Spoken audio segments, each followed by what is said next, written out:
Guidasso, c'est un projet expérimental développé à travers la France avec des régions qui sont volontaires pour mettre en place un réseau d'appui à la vie associative diversifié, riche et à portée de tout le monde.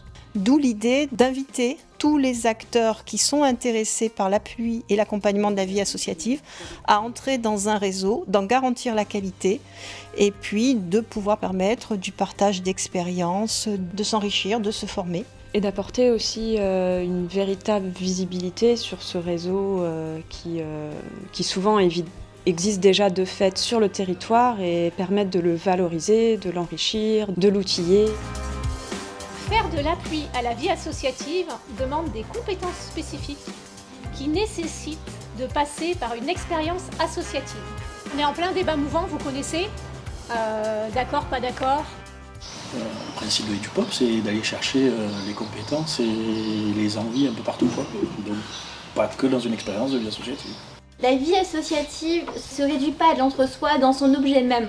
L'idée même de l'engagement, d'implication, de participer à le vivre ensemble de cette société dépasse forcément de l'entre-soi, de fait. Bon, voilà, c'est pour ça que je n'irai pas dans ton sens. Je suis partagée, mais j'ai pas le droit de me mettre au milieu. Alors j'ai changé.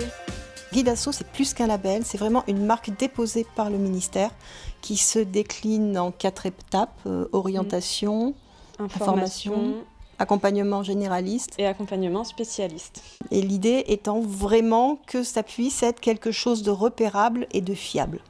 Quand on a une question sur la vie associative en général, on sache à qui demander, trouver les réponses le plus facilement possible. Les objectifs de Guidasso, donc pour répondre à ces besoins identifiés, accessibilité, visibilité, lisibilité, un réseau d'acteurs, labellisé, on va en parler après, et de proximité. La spécificité peut-être du projet Guidasso, c'est aussi de s'associer au mouvement associatif au niveau national, régional, départemental, dans une démarche de co-construction. Dans chaque région, on va avoir toujours un binôme associatif et services de l'État.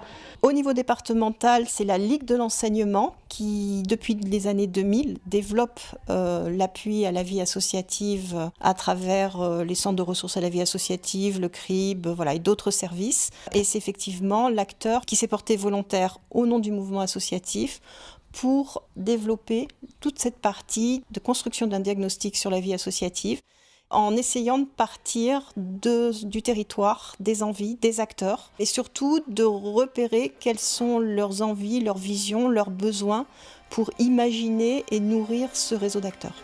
Donc à terme, toutes les structures seront cartographiées sur le site vieassociative.gouv.fr.